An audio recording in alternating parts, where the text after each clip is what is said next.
செங்கோட்டையின்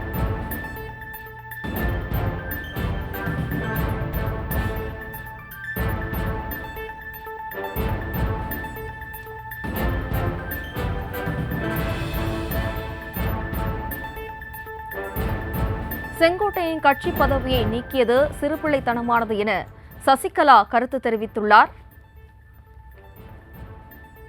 அறிவார்ந்த செயல் ஆகாது, சிறுபிள்ளைத்தனமான செயல் என சசிகலா விமர்சனம் செய்துள்ளார். தொடர்பான அண்மைச் செய்தியை பார்த்து வருகிறோம். இது கட்சி நலனுக்கு உகந்தது அல்ல, அனைவரும் ஒன்றிணைய வேண்டும் என சசிகலா மேலும் வலியுறுத்தியுள்ளார். செங்கோட்டையின் கட்சி பதவியை பறித்தது சிறுபிள்ளைத்தனமானது என சசிகலா தெரிவித்துள்ளார். கூடுதல் விவரங்களோடு இணைகிறார் நமது செய்தியாளர் பாரி கார்த்திக். வணக்கம் பாரி கார்த்திக். வணக்கம்.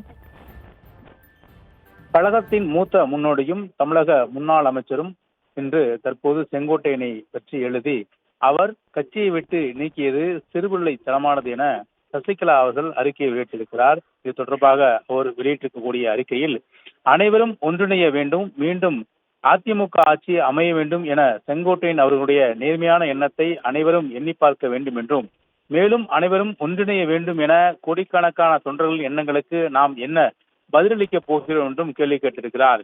அதிமுகவிலிருந்து எஸ் சோமசுரம் அவர்கள் பிரிந்த போது அவரை இழந்துவிடக் கூடாது என்ற அடிப்படையில் முதலமைச்சராக இருந்த எம்ஜிஆர் அவர்களே நேரடியாக போய் அழைத்ததையும் நினைவு கூறியிருக்கிறார்.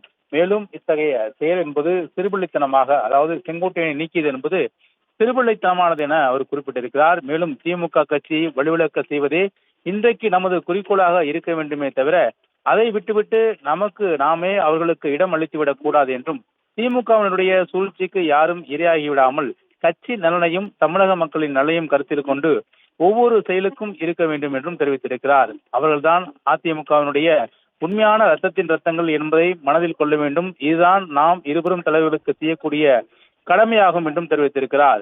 புரட்சித் தலைவர், புரட்சி தலைவி அம்மா என இருவருடைய அந்த வழிகாட்டுதலின்படி கட்சி சிறப்பாக செயல்பட வேண்டும் என, ஒற்றுமையோடு பயணிக்க வேண்டும் என விரும்பிய செங்கோட்டையனை தற்போது கட்சியை விட்டு நீக்கியிருப்பது என்பது சிறுபிள்ளைத்தனமானது என்றும் தெரிவித்திருக்கிறார். மேலும் சிந்தித்து பார்த்து செய்யே மறத்து என கவிஞருடைய வழிகளை மேற்கோள் காட்டி தவறு சிறுசா இருக்கையில் திருத்திக்கோ என்று அவர் எடப்பாடி பழனிசாமிக்கு கூறுவது போலவே ஒரு வரிகளை எழுதி அதிலும் தனது கண்டனத்தை அவர் தெரிவித்திருக்கிறார்.